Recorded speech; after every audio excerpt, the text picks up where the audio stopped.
अस्सलामुअलैकुम वरहमतुल्लाहि वबरकातहू। अजीज बच्चों, आज हम आपकी किताब की गजल नंबर 2 पढ़ेंगे जो मीर दर्द की लिखी हुई है। आइए पहली बात देखें। शायरी में हमें कई अशार ऐसे भी मिल जाते हैं जिन्हें सुनकर हम सोच में पड़ जाते हैं कि शायर ने ये बात किससे कही है या किसके ताल्लुक से कही है। गजल के मिजाज की दो किस्में होती हैं। एक इश्क हकीकी। इश्क हकीकी का मतलब होता है जिसमें अल्लाह ताला से मुताल्लिक अशार कहे जाएं। हक का मतलब है अल्लाह, हक यानी सच, और सच कौन सी जात है? सिर्फ अल्लाह की जात है। इस तरह इसे ऐसी गजलों को जिसमें अल्लाह के नाम का जिक्र हो, उसके बारे में बात हो, उसे इश्क हकीकी की गजलें कहते हैं। जैसे दाग की गजल है। सबक ऐसा पढ़ा दिया तूने, सबक ऐसा पढ़ा दिया तूने, दिल से सब कुछ भुला दिया तूने। लाख देने का एक देना है, लाख देने का एक देना है, दिले बेमुद्दआ दिया तूने। बेतलब जो मिला मिला मुझको, बेगरज जो दिया दिया तूने। मुझ गुनहगार को जो बख्श दिया, तो जहन्नुम को क्या दिया तूने। दाग को कौन देने वाला था, जो दिया ए खुदा दिया तूने। दूसरा जो गजल का मिजाज है वो है इश्क मजाजी। मजाज का मतलब होता है आरजी, फानी, यानी दुनियावी इश्क, जिसमें महबूब से ताल्लुक से बातें की जाती हैं, उसे इश्क मजाजी पर मबनी गजलें कहते हैं। जिसकी मिसाल आपके सामने है। मीर दर्द की जो गजल आज हम पढ़ने वाले हैं उसका मिजाज इश्क मजाजी है। गजल के बाज़ अशार दोनों मफाहिम को अदा करते हैं। वैसे भी गजल के लिए कहा जाता है कि उसका हर शेर आजाद होता है। एक शेर को समझने के लिए दूसरे शेर की जरूरत नहीं होती। मायने के एतबार से गजल का हर शेर आजाद होता है, मुकम्मल होता है। एक शेर दूसरे शेर का मोहताज नहीं होता। इसीलिए कुछ गजलें ऐसी भी होती हैं जिनमें दोनों ही तरह के अशार, मिले जुले अशार आपको मिलेंगे, या किसी एक शेर का मतलब आप दोनों तरीके से ले सकते हैं। ऐसी गजलों को सूफियाना शायरी का तर्ज इजहार कहते हैं। तसव्वुफ का मकसद खुदा और बंदे के ताल्लुक को मजबूत करना होता है, यानी जिसमें अल्लाह ताला के और बंदे के बीच की बात हो रही है कि बंदा अल्लाह ताला से क्या तवक्का रखता है, अल्लाह ताला कितना मेहरबान है, वो कैसे नवाजता है बंदों को। इन सभी बातों का जिक्र जिस तसव्वुफ कहते हैं।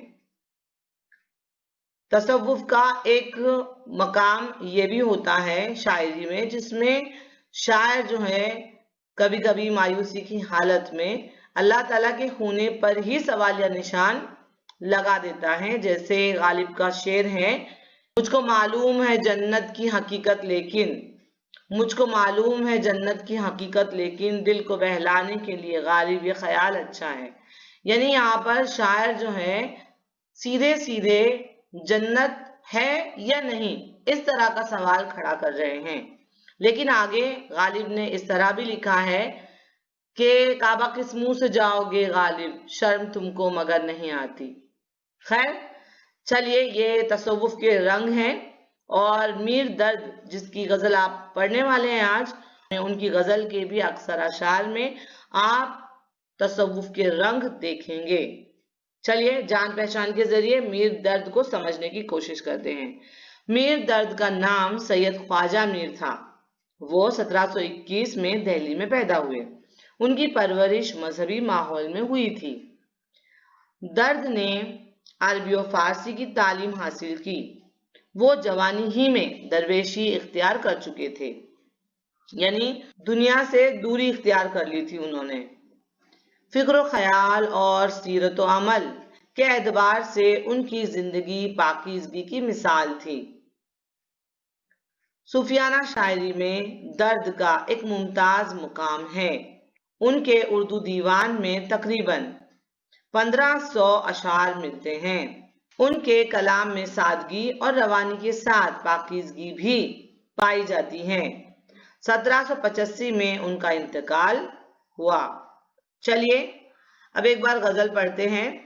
इश्क हर चंद मेरी जान सदा खाता है, इश्क हर चंद मेरी जान सदा खाता है, पर ये लज्जत तो वो है जी ही जिसे पाता है। आह कब तक मैं बकूं तेरी बला सुनती है, आह कब तक मैं बकूं तेरी बला सुनती है, बातें लोगों की जो कुछ दिल मुझे सुनवाता है। हम नशी पूछ न उस शोख की खूबी मुझसे, हम नशी पूछ न उस शोख की खूबी मुझसे, क्या कहूं तुझसे गरज जी को मेरी भाता है। बात कुछ दिल की हमारे तो न सुलझी हमसे, बात दिल की तो हमारे तो न सुलझी हमसे, आप खुश होवे हैं फिर आप ही घबराता है। जी कड़ा कर के तेरे कूच से जब जाता हूँ, जी कड़ा कर के तेरे कूच से जब जाता हूँ, दिल दुश्मन ये मुझे घेर के फिर लाता है।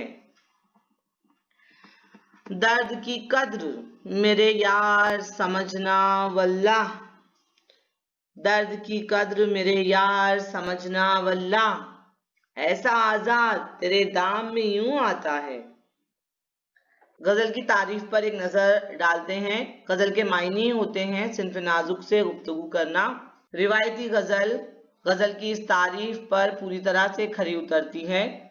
गजल का पहला शेर मतला कहलाता है, जिसमें रदीफ और काफिया एक जैसा होता है। जैसे आप देख सकते हैं खाता है पाता है, और अगर दूसरे शेर में भी इसी तरह के अल्फाज आए तो उसे हुस्न मतला कहते हैं। गजल में आमतौर पर 5 या 6 अशार होते हैं, और गजल के उस शेर को जिसमें शायर अपना तखल्लुस इस्तेमाल करता है उसे मक्ता कहते हैं। आमतौर पर ये गजल का आखिरी शेर होता है। इश्क हर चंद मेरी जान सदा खाता है, पर ये लज्जत तो वो है जी ही जिसे पाता है। शायर इस शेर में फरमाते हैं कि इश्क हर तरह से हर हाल में तकलीफ परेशानी का बायस है। वो कहते हैं ना, कुछ होश नहीं रहता कुछ ध्यान नहीं रहता, कुछ होश नहीं रहता कुछ ध्यान नहीं रहता, इंसान मोहब्बत में इंसान नहीं रहता। ऐसी ही कुछ कैफियत शायर की है। और वो फरमाते हैं कि बेशक इश्क बलाए जान है, लेकिन इसमें जो मज़ा है जो लज्जत है ये वही जान सकता है, वही समझ सकता है जो खुद इश्क में मुब्तला हो, जो खुद इश्क में गिरफ्तार हो। इस शेर को इश्क के हकीकी की रोशनी में भी इस तरह समझा जा सकता है कि जिसने अल्लाह के काम को जाना, जिसने अल्लाह के नाम को जाना, उसकी हकीकत को समझ लिया, जान लिया कि अल्लाह को क्या पसंद है, वो किस चीज से राजी होगा और कौन सा काम उसे पसंद नहीं, तो हम जिंदगी भर उसी रास्ते पर चलते हैं जिसकी मंजिल अल्लाह और उसकी खुशनुदी है। गर्मियों के रोजे, सर्दी का वजू बेशक तकलीफ देने वाली चीजें हैं, लेकिन जिसे उस पाकज़ात की रजा का नशा हो वो इस तकलीफ में भी मजा ढूंढ लेते हैं। आह कब तक मैं बकूं तेरी बला सुनती है, आह कब तक मैं बकूं तेरी बला सुनती है, बातें लोगों की जो कुछ दिल मुझे सुनवाता है।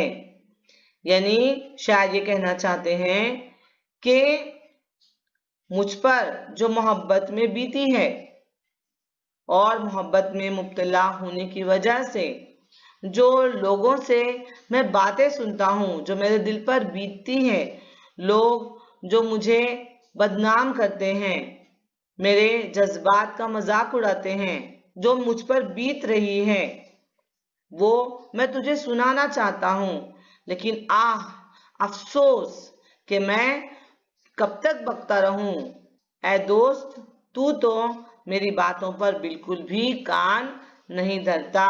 یعنی شاعر کے کہنے کا مطلب یہ ہے کہ میری جو حالت زار ہے اس سے محبوب کو کوئی بھی لینا دینا نہیں ہے. وہ سرے سے میری باتوں کو سنتا ہی نہیں ہے، میری حالت کو نظر انداز کرتا چلا جاتا ہے. چلیے اگلا شعر دیکھتے ہیں.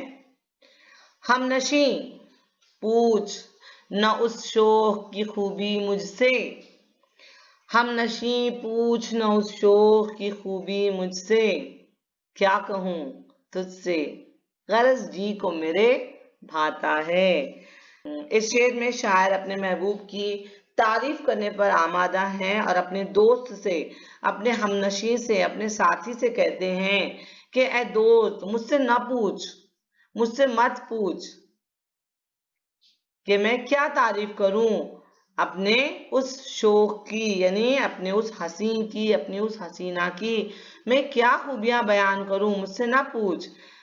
بہت بار عام زندگی میں بھی ایسا ہوتا ہے کہ ہم کہتے ہیں کہ مجھ سے مت پوچھو، کتنا پریشان ہوئی میں، لیکن ہم چاہتے ہیں کہ کوئی ہم سے پوچھے کہ کیا بات ہے، آپ کیوں پریشان ہو گئے.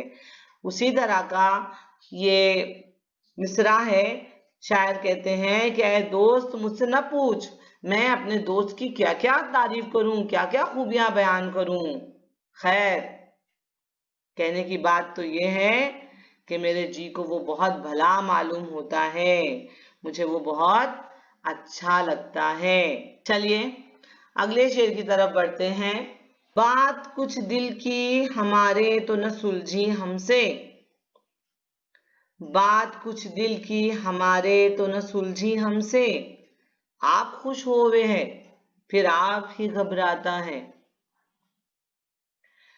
شاعر شعر میں اس بات کا اعتراف کرتے ہیں کہ محبت میں جب انسان مبتلا ہو جاتا ہے تو اس کی حالت جو ہے وہ ایک معمہ بن جاتی ہے، اور شاعر ہمیشہ اپنے دل کو 100 مصیبتوں کی جڑ بتاتے ہیں. اسی طرح یہاں پہ شاعر کہہ رہے ہیں کہ میرے دل کی بات تمہیں کیا بتاؤں، میرا دل نہیں ہے، یہ تو ایک پہیلی ہے جو مجھ سے اب تک سلجھی ہی نہیں ہے. میں تجھے کیا بتاؤں کہ میرا دل کیا چاہتا ہے.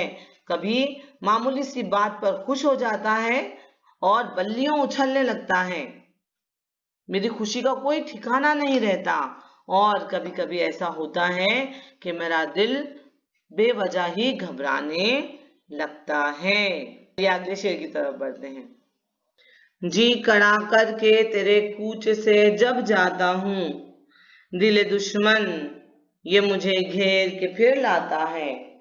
اب شاعر اس شعر میں یہ کہنا چاہتے ہیں کہ میں دل پر پتھر رکھ کر جب تیرے کوچے سے الوداع کہتا ہوں، محبوب کے نظر انداز کر دینے کی وجہ سے، بے رحمی سے، ناراضگی سے بیزار ہو کر جب میں تیرے کوچے سے، تیری گلی سے نکل جاتا ہوں، یہ سوچ کر کہ شاید دوبارہ میں اس گلی میں کبھی نہیں آؤں، لیکن دل یہ ایک ایسا دشمن ہے میرا جو مجھے پھر تیری یادوں میں گھیر کر تیرے دروازے پر کھڑا کر دیتا ہے.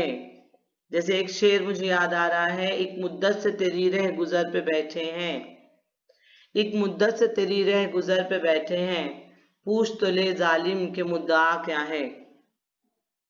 ویسی حالت ہے شاعر کی کہ کہتے ہیں کہ میں 1000 بار یہ سوچ کر نکل جاتا ہوں گلی سے محبوب کی کہ پھر مایوس ہو کر میں نکل جاتا ہوں، لیکن میرا دل دشمن کی طرح مجھے محبوب کی یادوں سے گھیر کر پھر اسی چوکھٹ پر، اسی گلی میں لے آتا ہے. چلیے مقطع دیکھتے ہیں جس میں شاعر نے اپنا تخلص استعمال کیا ہے. درد کی قدر میرے یار سمجھنا واللہ، درد کی قدر میرے یار سمجھنا واللہ، ایسا آزاد تیرے دام میں یوں آتا ہے. اب شاعر اس شعر میں اپنا تخلص استعمال کرتے ہوئے کہتے ہیں کہ اللہ کی قسم ہے تمہیں کہ تم میری قدر کرو کہ میں کوئی معمولی شخص نہیں ہوں، بلا غرض اور بے انتہا محبت کرنے والا دل ہے میرے پاس، اور اس دل میں تمہاری ہی یاد ہے، تمہاری ہی محبت ہے۔ میں یوں ہی تم پر فدا ہو گیا، میں یوں ہی تمہارا دیوانہ ہو گیا، ورنہ مجھ جیسا آزاد طبیعت انسان کسی کے جال میں اتنی آسانی سے نہیں آتا۔ میں تمہیں یوں ہی حاصل ہو گیا ہوں، اس لیے تمہیں میری قدر نہیں ہے۔